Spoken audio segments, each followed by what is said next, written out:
General introduction of dysphagia. Now first question is, what is dysphagia? Dysphagia is nothing but difficulty in swallowing. It is difficulty in swallowing. Difficulty in swallowing. Okay. Now next we will talk about esophageal dysphagia in this video. Now esophageal dysphagia means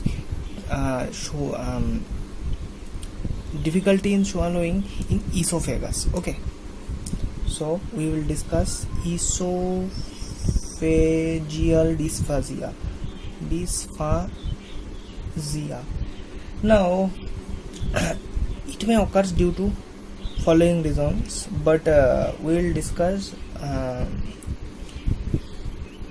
depending upon which kind of food causes this, or it will happen with which kind of food. Okay, let's discuss.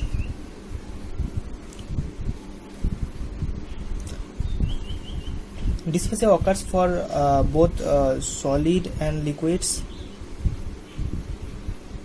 or may occurs only for solids or solids only. Okay, now if it occurs for both solids and liquids, why does it occur? Now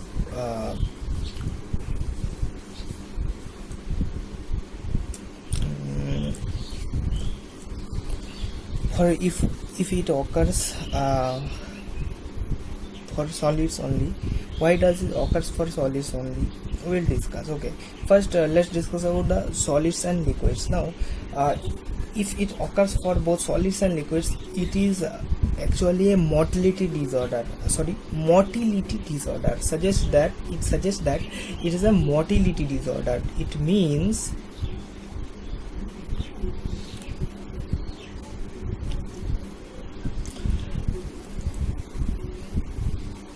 motility disorder. There is a problem in the motility of foods, or whatever you can say, swallowing substance. Now next, solids only. If it occurs for solids only, it is due to mechanical obstruction.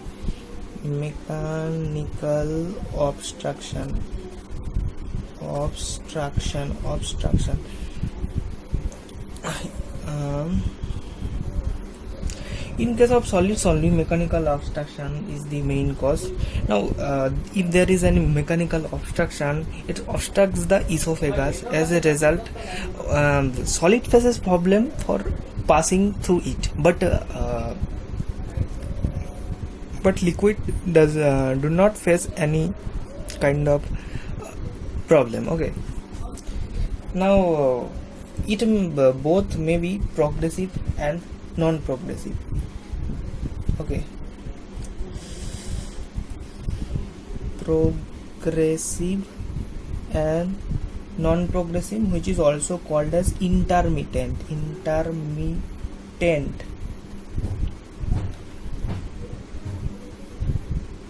Progressive and intermittent. Intermittent.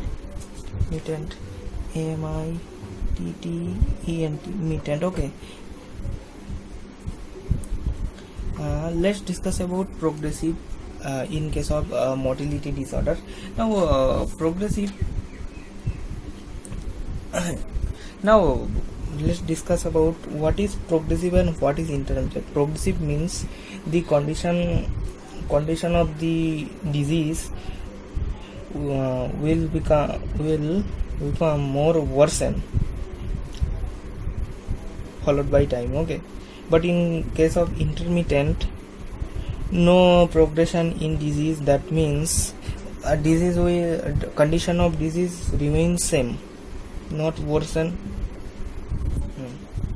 Now progressive motility disorder is seen in achalasia or achalasia cardia.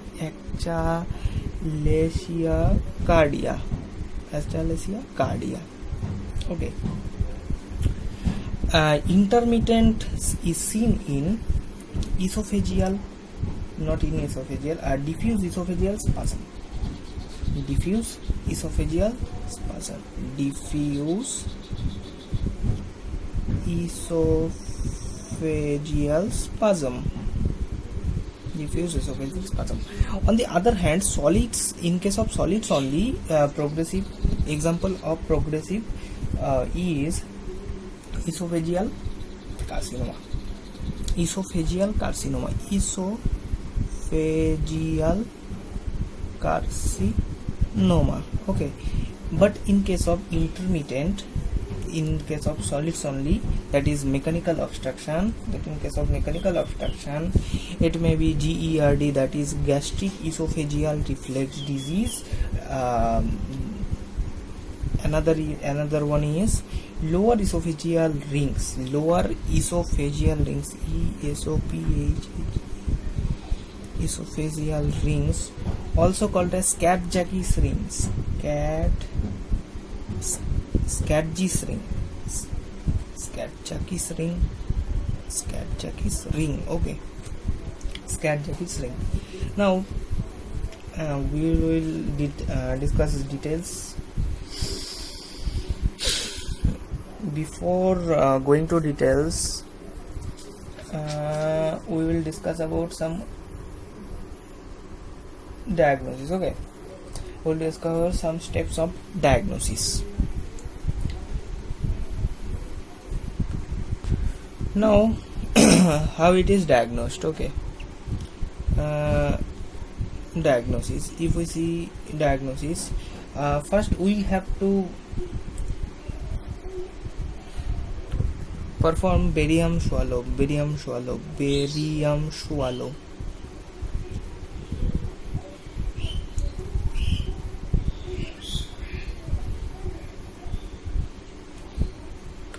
And you should know it. It is compulsory to perform barium swallow. Okay, it is compulsory to perform barium swallow. So it is first test which is performed. It is first test which is performed because we have to do it in any cost. Okay, barium swallow. Next steps, for different cases we will proceed different tests in next step. Second step.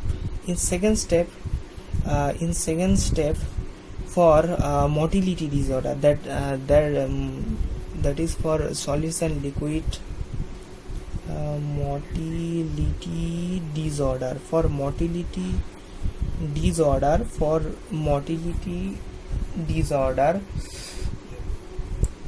we will perform manometry. Manometry. But for mechanical obstruction, we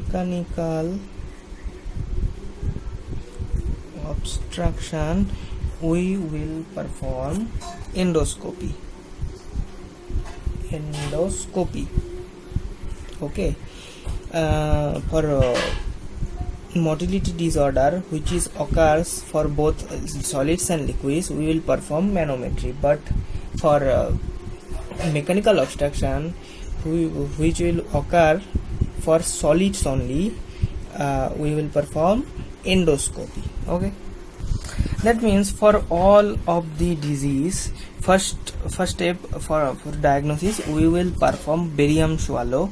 In second step, we will perform for motility disorder, that means for achalasia cardia and diffuse esophageal spasm, we will perform manometry. Okay, and for these disorders, that is mechanical obstruction disorders, are esophageal carcinoma, lower esophageal ring, that is Scott-Jacques ring, we will perform endoscopy. I want to include two examples more, stricture and web. These two are example of mechanical obstruction. Okay, these two are example of mechanical obstruction. Okay, for these two also we will perform endoscopy. Now we will see what are the barium swallow findings in all cases. Okay, for Achalasia cardia, if we perform barium swallow, we will see rat tail esophagus, rat tail esophagus, rat tail esophagus, rat tail esophagus with a with dilatation in or dilated proximal esophagus and narrow lower end. Okay, that means esophagus will come somewhat this type. Yes, that means proximal portion dilated and distal portion become narrow. Now in case of diffuse esophageal spasm, we will see corkscrew esophagus. What we will see? Corkscrew esophagus, corkscrew esophagus. Now what we will see in corkscrew esophagus? We will see curling or multiple ripples in the wall, sacculation and pseudodiverticulum. That means esophageal wall becomes sometimes become like somewhat sacculated, that means pouch type, and there will be many multiple ripples, that is constrictions like this. Okay, or you can say curling, and presence of pseudo diverticula. Okay, now in case of esophageal carcinoma, there is narrow and irregular esophageal lumen.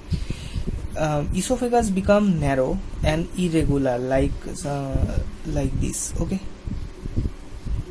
like this. In case of GERD, that is gastroesophageal reflux disease, there we will find stricture or ulcer in esophagus, stricture or ulcer. Okay, stricture or ulcer. Okay, in case of lower esophageal ring or Scatjakis ring, we will find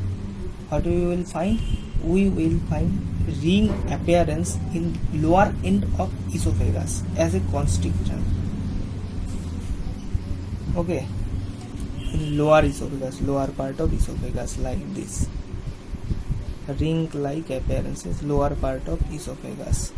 Okay, now we will discuss dysphagia lusoria. Now what is dysphagia lusoria? Dysphagia lusoria is nothing but it is a kind of dysphagia which occurs due to symptomatic compression of esophagus by any aberrant blood vessel. Suppose this is esophagus, this is stomach, but this is esophagus. Any kind of blood vessel compresses it and causes dysphagia.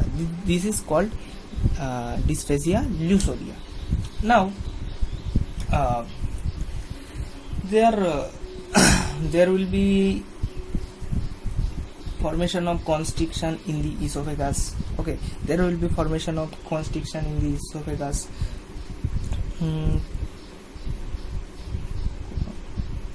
Contraction, there will be formation of contraction, not constrictions, contraction. Now it may be primary construction, secondary construction or tertiary construction, also called as peristalsis, contraction or peristalsis. Now primary construction occurs, primary construction is progressive construction. Okay, it is progressive construction. It is also progressive construction, but tertiary construction or tertiary peristalsis, it is non-progressive contraction. It is non-progressive contraction. On the other hand, primary construction is triggered by voluntary swallowing. Triggered by voluntary swallowing. Okay, it is triggered by voluntary swallowing. On the other hand, secondary construction is not triggered by voluntary swallowing, but triggered by distension or irritation of esophagus. That is distension or irritation of esophagus. Distension or irritation of esophagus. Now, in case of non-progressive construction, it occurs spontaneously. Not only spontaneously, it occurs spontaneously and simultaneously between swallows. Spontaneously and simultaneously between swallows.